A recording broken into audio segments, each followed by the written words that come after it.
Hello everyone, so welcome back to my YouTube channel science की पाठशाला with प्रिया। तो कैसे आप सब? आई होप आप सब बहुत अच्छे होंगे, बहुत अच्छे से आप लोग की पढ़ाई भी चल रही होगी। तो जैसा कि आप सबको पता है कि हम जो क्लास 11th है वो हमने बेसिकली शुरू किया है, और अब साथ साथ हम डेली कम से कम कभी 11th कभी 10th हमने इन सब की प्लेलिस्ट बना रखी है। तो आप वो प्लेलिस्ट चेक कर सकते हैं अगर आपको कोई भी क्लास देखनी है तो आज हम शुरू करते हैं। जो हम चैप्टर 1 हम ऑलरेडी शुरू कर चुके हैं, तो हमें ये सब हमने पढ़ लिया है। अगर आपने पहली वाली वीडियो नहीं देखी तो आप वो चेक कर सकते हैं, आपको डिस्क्रिप्शन में उसका लिंक मिल जाएगा प्लेलिस्ट का। तो आज हमने नेक्स्ट क्लास, इससे पहले वाली जो प्रीवियस क्लास थी उसमें जैसा कि आपको पता है कि हमने बायनॉमियल नॉमेनक्लेचर क्या होता है वो हमने देख लिया था, है ना। तो आज हमें यहाँ से शुरू करना है, तो बिना किसी देरी के हम शुरू करते हैं फर्दर। अब देखो, जैसे कि हमने 2-4 रूल देखे थे, जो बायनॉमियल नॉमेनक्लेचर था उसके हमने रूल देखे थे कि आपको जो बायोलॉजिकल नेम है वो लैटिन में लिखना होता है, जनरली लैटिन में होते हैं, जिन्हें हमें इटैलिक्स में लिखना होता है, ठीक है। तो ये है कि आप अगर हैंड से लिख रहे हैं, अगर आप हाथों से लिख रहे हैं तो आप उनको सेपरेटली अंडरलाइन करेंगे ताकि आप इंडिकेट कर पाएँ उनके लैटिन ओरिजिन को। पहला वर्ड जो होगा वो जीनस रिप्रेजेंट करेगा, दूसरा वर्ड जो होगा वो स्पेसिफिक एपिथेट को रिप्रेजेंट करेगा, ठीक है। और अगर अब इसके बाद देखें हम तो 4th वाला जो रूल है वो कहता है कि पहला वर्ड जो है जो जीनस को रिप्रेजेंट कर रहा है वो कैपिटल लेटर से होना चाहिए, और जो स्पेसिफिक एपिथेट को कर रहा है वो आपका स्मॉल लेटर से होना चाहिए, जिसमें कि हमने एग्जांपल देखा था मैंजीफेरा इंडिका। तो अब बिना किसी देरी के यहाँ से शुरू करते हैं। तो देखो, जो ऑथर होता है ना उसका नाम स्पेसिफिक एपिथेट के बाद आता है at the end of the biological name, और वो एब्रीवेटेड फॉर्म में होता है, मतलब शॉर्ट फॉर्म में होता है। जैसे कि आप देखो मैंजीफेरा इंडिका है, इसके पीछे आपको लिन लिखा हुआ दिख रहा है, LINN। Mangifera indica scientific name है किसका? मैंगो का, और इसके पीछे जो लिन लगा है ये किसको इंडिकेट कर रहा है? लिनस को। जैसे हमारे पास कैरोलस लिनस हैं जिन्होंने इसको क्या किया है? डिस्कवर किया है, या वो ऑथर हैं, ठीक है, मतलब उन्होंने इसको खोजा है, तो इसलिए इस नाम को, तो इसीलिए ये इंडिकेट कर रहा है कि species was first discovered by Linnaeus. तो ये स्पीशीज़ को सबसे पहली बार किसने डिस्क्राइब किया है? लीनियस ने, ठीक है। अब हम आ जाते हैं, देखो, it is nearly impossible to study all the living organism. जैसे कि आपने देखा था कि कितने सारे लिविंग ऑर्गेनिज्म इस धरती पर, इस अर्थ पर हैं, तो सबकी स्टडी कर पाना इट्स इम्पॉसिबल, है ना। तो इसीलिए ना कुछ ऐसे मेथड को खोजा गया ताकि इसको पॉसिबल किया जा सके, और उस प्रोसेस को हम कहते हैं क्लासिफिकेशन। अब क्लासिफिकेशन क्या होता है? क्लासिफिकेशन एक ऐसा प्रोसेस होता है जिसमें कि कोई भी चीज़ है, एनीथिंग, उसको हम क्या करते हैं? कन्वीनियंट कैटेगरी में ग्रुप कर देते हैं। किसके बेसिस पे? हम उनमें कुछ करेक्टर्स देखते हैं जो उनमें ना सेम होते हैं, और उस बेसिस पे हम उनको क्या कर देते हैं? अलग अलग ग्रुपों में बांट देते हैं। जैसे कि देखो, आप इजीली रिकॉग्नाइज कर सकते हो ग्रुप्स, जैसे कि प्लांट्स हो गए, एनिमल्स हो गए।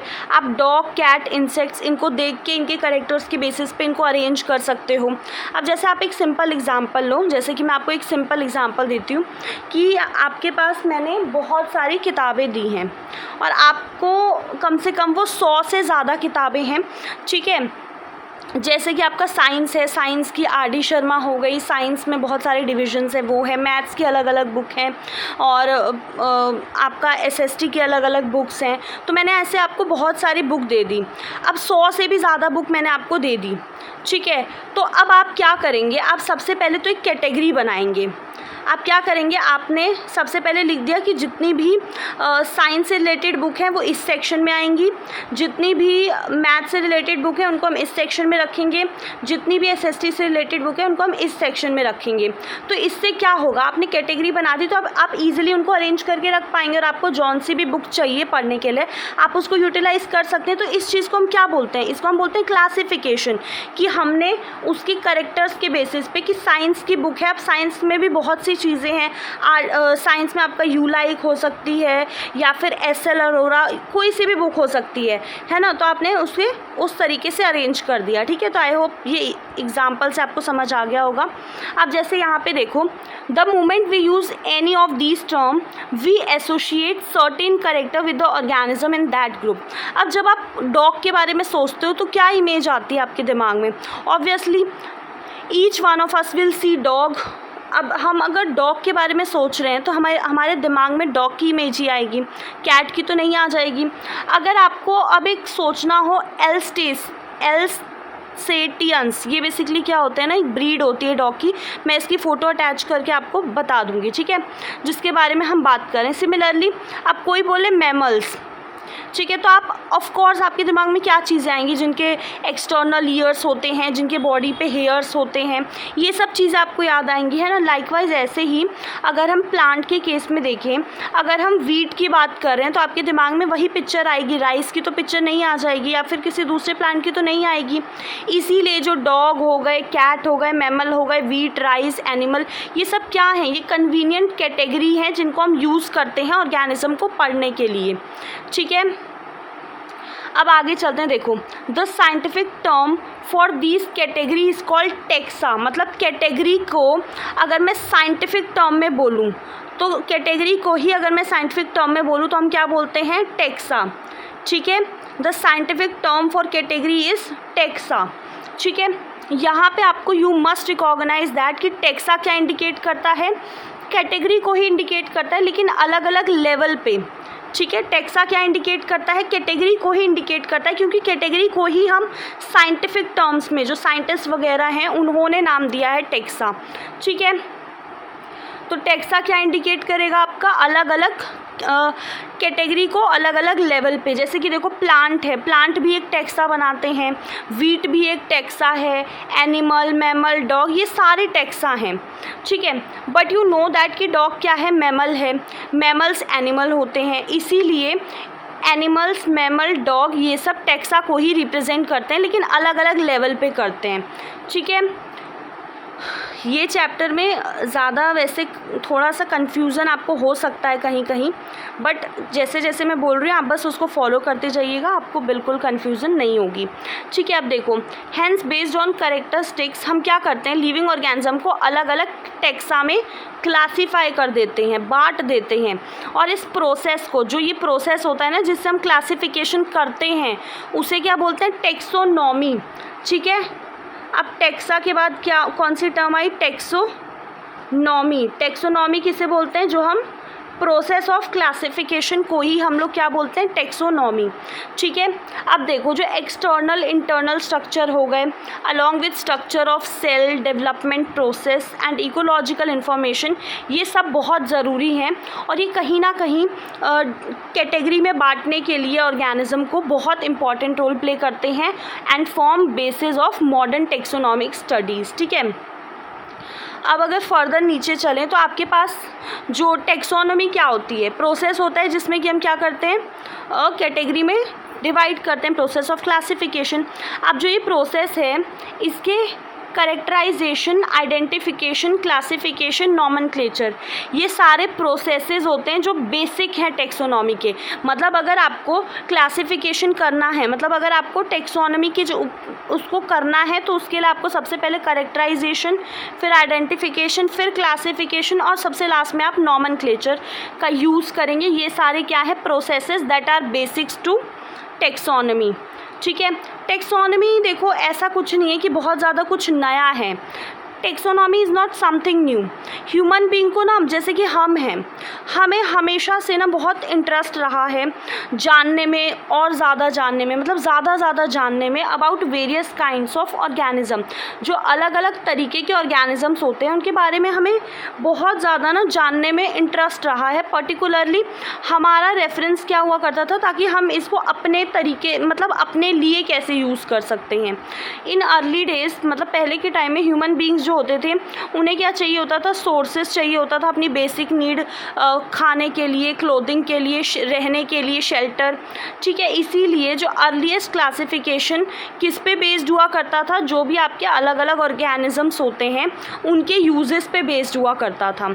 अब जो ह्यूमन बींग्स हैं वर सिंस लॉन्ग नॉट ओनली, अब क्या है कि ह्यूमन बींग को ना सिर्फ जानने में इंटरेस्ट नहीं है, मतलब कितने तरीके के ऑर्गेनिज्म हैं, उनकी डाइवर्सिटी, इसके अलावा लेकिन उन लोग को उनके बीच में रिलेशन क्या है वो भी जानने में इंटरेस्ट आ गया है। आप आई होप समझ रहे होंगे, मैंने बोला कि जो ह्यूमन बींग्स थे उन्हें अब सिर्फ अलग अलग तरीके के ऑर्गेनिज्म को जानने में इंटरेस्ट नहीं है, उनकी डाइवर्सिटी को, लेकिन जो रिलेशनशिप है उसमें भी इंटरेस्ट है। और इसी ब्रांच को जो हम ये स्टडी करते हैं रिलेशनशिप, उसी को हम बोलते हैं सिस्टमैटिक्स। वर्ड सिस्टमैटिक्स जो है वो आपका लैटिन वर्ड से आया है सिस्टमा। सिस्टमा का मतलब होता है सिस्टमैटिक अरेंजमेंट ऑफ ऑर्गेनिज्म, जिसमें कि आप ऑर्गेनिज्म को सिस्टमैटिकली अरेंज करते हैं। ठीक है, अब देखो जो लिनस थे उन्होंने सिस्टमा नेचुरा ये एक अपना ना पब्लिकेशन के लिए मतलब टाइटल के तौर पे यूज़ किया था, मतलब जैसे कि रिसर्च वगैरह करते हैं तो उसमें पब्लिश करते हैं उस चीज़ को, तो उसमें जो कार्लस लिनस थे उन्होंने सिस्टमा नेचुरा को एज अ टाइटल लिया था। और जो स्कोप है सिस्टमैटिक्स का वॉज लेटर एनलार्ज्ड, अब इसमें आपका आइडेंटिफिकेशन, नॉमेनक्लेचर, क्लासिफिकेशन इनको भी इंक्लूड कर दिया गया है। तो सिस्टमैटिक्स में बेसिकली हम करते क्या है, इवोल्यूशनरी रिलेशनशिप बिटवीन ऑर्गेनिजम्स। ठीक है, सिस्टमैटिक्स में हम मेन किस पे फोकस रहता है, इवोल्यूशनरी रिलेशनशिप। आप लोग को इवोल्यूशन का मतलब पता होगा कि जिसमें कि देखो करोड़ों मिलियंस ऑफ ईयर पहले ऐसा माना जाता था कि हम जैसे हम कहीं ना कहीं बंदरों से बहुत ज़्यादा मिलते जुलते हैं, हम उनमें इवोल्यूशन होके आज ह्यूमन बींग्स बने हैं। आपने सुना होगा कि इवोल्यूशन क्या होता है, जो बहुत लंबे से चेंजेस चला आ रहा है और मतलब बहुत लंबे टाइम से जो चेंज होता है इवोल्यूशन। ठीक है, वो बेसिकली इवोल्यूशनरी रिलेशनशिप है। अब हम आ जाते हैं टेक्सोनॉमिक कैटेगरीज। ठीक है, अब टेक्सोनॉमिक कैटेगरीज में देखते हैं। सबसे पहले देखो एक चीज़ ध्यान रखो, क्लासिफिकेशन कोई एक स्टेप का प्रोसेस नहीं है। ठीक है, आपको ये चीज़ ध्यान रखनी होगी कि classification is not a single step process. इसमें बहुत सारे हायरार्की मतलब होता है अरेंजमेंट, जैसे समझ लो कि इसके बाद एक के बाद एक के बाद एक ऐसे करके। या फिर अगर आपको एक ना एग्जांपल दें इसमें, जैसे कि पहले इसको देख लेते हैं फिर मैं आपको एक एग्जांपल देती हूँ। जैसे कि इसमें ना बहुत सारे स्टेप्स होते हैं और हर स्टेप कोई ना कोई रैंक या कैटेगरी को रिप्रेजेंट करता है, और जो कैटेगरी हैं वो ओवरऑल टेक्सोनॉमिक अरेंजमेंट का पार्ट होते हैं, जिसे हम क्या बोलते हैं, टेक्सोनॉमिक कैटेगरी। और यही जो कैटेगरी हैं जब साथ में पूरा मिलके टेक्सोनॉमिक हायरार्की बनाती हैं। जैसे कि आप देखो, आप स्कूल में हो, ठीक है, ये आपका स्कूल है। आपके स्कूल में आपने देखा होगा सबसे पहले आपके होते हैं हेड प्रिंसिपल। ठीक है, मतलब जो हेड हैं वो होते हैं प्रिंसिपल। फिर इनके अंडर में काम करती हैं वाइस प्रिंसिपल होते हैं बहुत जगह पे। फिर वाइस प्रिंसिपल के अंडर में टीचर्स आते हैं और टीचर्स के अंडर में फिर स्टूडेंट्स आते हैं। ये हायरार्की आप सबने पढ़ी होगी, है ना। तो अब आप बताओ, इसमें देखो क्लासिफिकेशन सिंगल स्टेप प्रोसेस नहीं है, इसमें हायरार्की ऑफ स्टेप्स होते हैं। हर स्टेप क्या रिप्रेजेंट करता है, रैंक को या कैटेगरी को। और ये जो कैटेगरी है इसको हम क्या बोल रहे हैं, टेक्सोनॉमिक कैटेगरी। और ये पूरा जो है ओवरऑल इसको हम क्या बोलेंगे, टेक्सोनॉमिक हायरार्की। मुझे पता है इसमें लिखना थोड़ा मुश्किल होता है, तो बस लेकिन आई होप समझ में आ गया होगा आपको जो मैं समझाना चाह रही हूँ। ठीक है, अब आ जाते हैं आगे, फर्दर बढ़ते हैं। अब देखो हर कैटेगरी जो है वो क्या रिप्रेजेंट कर रही है, यूनिट ऑफ क्लासिफिकेशन, इनफैक्ट एक रैंक को रिप्रेजेंट कर रही है, और उसे ही हम लोग कॉमनली क्या बोलते हैं, टेक्सॉन। ठीक है, अब इसमें देख लेते हैं taxonomic category and hierarchy can be illustrated bye an example. हम एक एग्जांपल से भी इनको क्या कर सकते हैं, इलस्ट्रेट कर सकते हैं।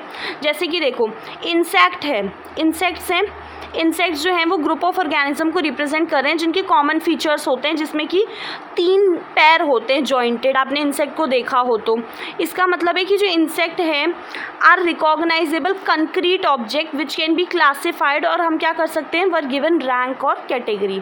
अब इसमें आपसे पूछा है कि can you name other such organism, जैसे कि आप इसमें कुछ भी ले सकते हो, स्पाइडर ले लो या कुछ भी, ठीक है, वो जो भी आपके मन में आ रहा है। अब रिमेंबर कि जो ग्रुप्स होते हैं वो क्या रिप्रेजेंट करते हैं, कैटेगरी, और कैटेगरी जो है वो क्या डिनोट करती है, रैंक, किस रैंक पे है, ठीक है, और वो यूनिट ऑफ क्लासिफिकेशन को रिप्रेजेंट करते हैं। अब ये जो टेक्सोनॉमिक ग्रुप्स हैं ये बेसिकली क्या होते हैं, अलग अलग जो बायोलॉजिकल एंटिटीज़ होती हैं, मेयरली नॉट मॉर्फोलॉजिकल एग्रीगेट्स।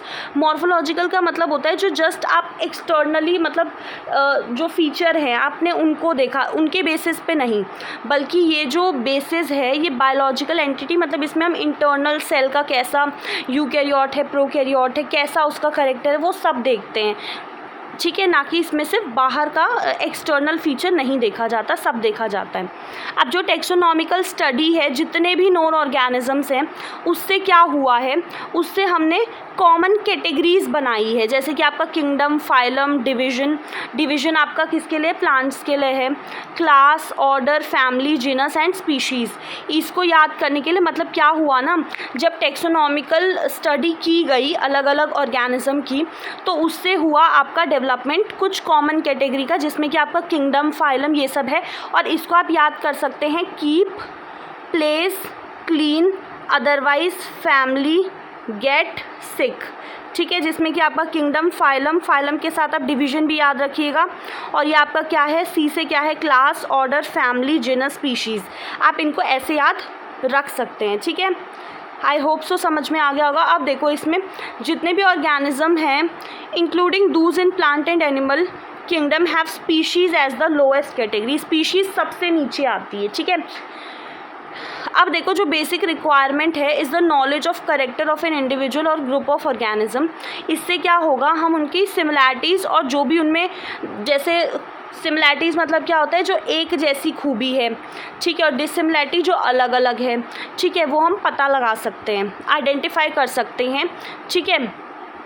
अब ये स्पीशीज़ हम नेक्स्ट क्लास में करेंगे, ठीक है। तब तक के लिए आप सब कुछ रिवाइज़ कीजिएगा, एंड कोई भी प्रॉब्लम हो आप मुझे बता दीजिएगा। थैंक यू सो मच, अपना ध्यान रखिए।